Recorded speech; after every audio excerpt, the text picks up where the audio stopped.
ಜಾಗ ಚಾಲೂ ಮಾಡೋಕ್ಕೋಸ್ಕರ ನಾನು ಕಮಿಷನರ್ ಹತ್ರ ಹೋಗಿದ್ದೆ. ನಿಮಗೆ ನಿಮ್ಮ ಚೌಕಟ್ ನೋಡ್ಸ್ಕೊಡ್ತಾ ಇದ್ದೀನಿ ಅಂತ. ಯಾಕೆ? ನನಗೆ ಏನಕ್ಕೆ ಏನು ಕೆಲಸ ಅದೇ ಮುಖ ಮಾಡ್ಕೊಳ್ತಿದ್ರು. ಅದನ್ನ ಹೋಗಿ ಅದ್ರ ಜೊತೆ ಲೀಗಲ್ ಮೀಟಿಂಗ್ ಮಾಡ್ತೀನಿ ಅಂತ ನೀನು ನಮಗೆ ಹೆಂಗ್ ಮಾಡ್ತೀವಿ? ಅವ್ರಿಗೆ ಅಂತ ಬಂದ ಅವ್ರು ಏನ್ ಕೊಡ್ತೀರಾ? ಹೋಟೆಲ್ಲೆಲ್ಲ ಅವ್ರಿಗೆಲ್ಲ ಏನಾಗಿಸ್ಕೊತೀರಾ?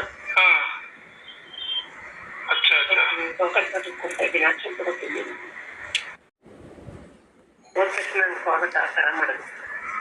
ನೀವು ನಮ್ಗಂತೂ ಸಕ್ಕ ಬೇಜಾರಾಗಬೇಕಪ್ಪ. ಕರ್ಮ ನಮ್ಗೆ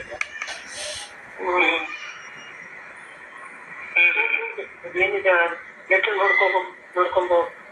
ಏನ್ ಕ್ವಶನ್ದಲ್ಲಿ ಹೇಳಿಲ್ಲ ಅಂದ್ರೆ ಆ ಟೋನಲ್ಲಿ ಹೇಳಲ್ಲ. ಹೆಣ್ಮಕ್ಳ ಮಾತಾಡೋರು ಹೇಳಿದ್ರು ಓದ್ಬೋದು. ಅಧ್ಯಕ್ಷತೆ ಬಂತು. ಅಧ್ಯಕ್ಷತೆ ಅದೇನೆ ಅರ್ಥ ಇದೆಯಾ ಮೇಡಮ್? ಅರ್ಥ ಇದೆಯಾ ಮೇಡಮ್? ಹೇಳಕ್ಕೊಂದು ಅರ್ಥಗಳು ದಯಾನಂದನು ಅಷ್ಟೇ. ಅದೇ ತಗೊಂಡ್ಬಿಟ್ರೆ ಅವ್ರೇನ್ ಕಲ್ತಿದ್ರು ಏನೇನು ತಗೊಂಡ್ರು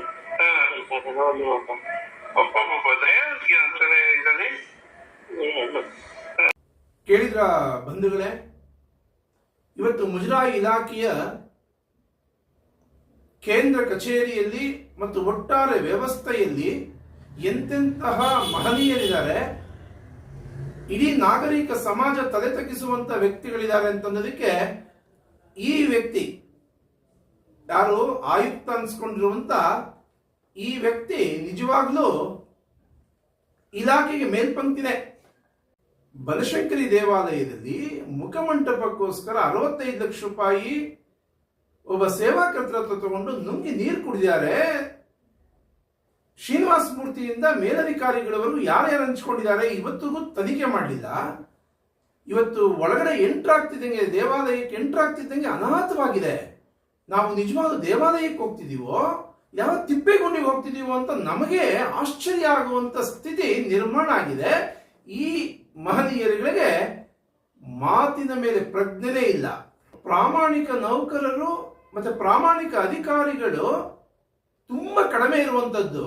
ಅದರಲ್ಲೂ ಕೂಡ ಪ್ರಾಮಾಣಿಕ ಅಧಿಕಾರಿಗಳಿಗೆ ಎಷ್ಟು ಮಾನಸಿಕ ಕಿರುಕುಳ ಕೊಡ್ತಿದ್ದಾರೆ ಅಂತೇಳಿ ಇವತ್ತು ಇಲಾಖೆಯಲ್ಲಿ ಈ ವ್ಯಕ್ತಿಯನ್ನು ನೋಡಿ ನಾವು ತಿಳಿಬೇಕಾಗತ್ತೆ.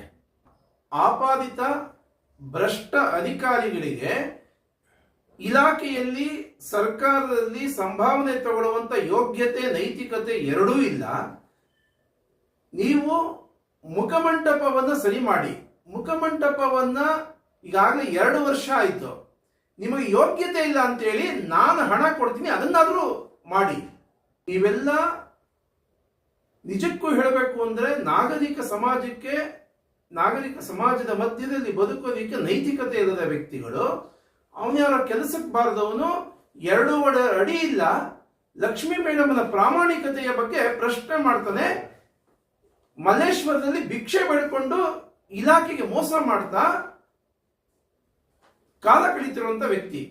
ಭ್ರಷ್ಟಾಚಾರದ ಹಣದಲ್ಲಿ ಲೂಟಿ ಹೊಡಿತಾ ಮುಜರಾಯಿ ಇಲಾಖೆಯನ್ನ ನಶಿಸಿ ಹೋಗುವ ರೀತಿಯಲ್ಲಿ ಬೇರೆ ಬೇರೆಯವರನ್ನ ಕ್ರಿಯೇಟ್ ಮಾಡಿ, ಆ ಕಡೆ ಮಲ್ಲೇಶ್ವರಂ ದೇವಾಲಯಗಳ ಸಮೂಹ ಇರ್ಬೋದು, ಕೇಂದ್ರ ಕಚೇರಿಯಲ್ಲಿ ಕೆಲವು ವ್ಯಕ್ತಿಗಳನ್ನ ದುರುಪಯೋಗ ಪಡಿಸಿಕೊಂಡು ಲೂಟಿ ಹೊಡಿತಿರುವಂತ ವ್ಯಕ್ತಿ.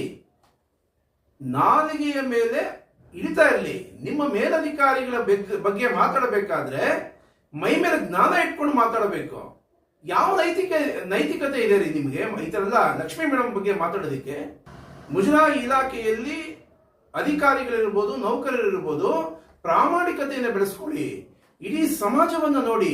ಸಮಾಜದಲ್ಲಿ ನಮಗಿಂತ ಯಾರು ತುಂಬಾ ಚೆನ್ನಾಗಿ ಕೆಲಸ ಮಾಡ್ತಿದ್ದಾರೆ, ನಮಗಿಂತ ಯಾರು ಸಮಾಜಕ್ಕೆ ಪೂರಕವಾಗಿ ಕೆಲಸ ಮಾಡ್ತಿದ್ದಾರೆ ಅಂಥವ್ರನ್ನ ಆದರ್ಶವಾಗಿ ತಗೊಳ್ಳಿ. ಕೆಲ್ಸಕ್ಕೆ ಬಾರ್ದವ್ರನ್ನ ಆದರ್ಶವಾಗಿ ತಗೊಳ್ಳುವಂಥದ್ದು ಎಚ್ಚರಿಕೆಯಲ್ಲಿ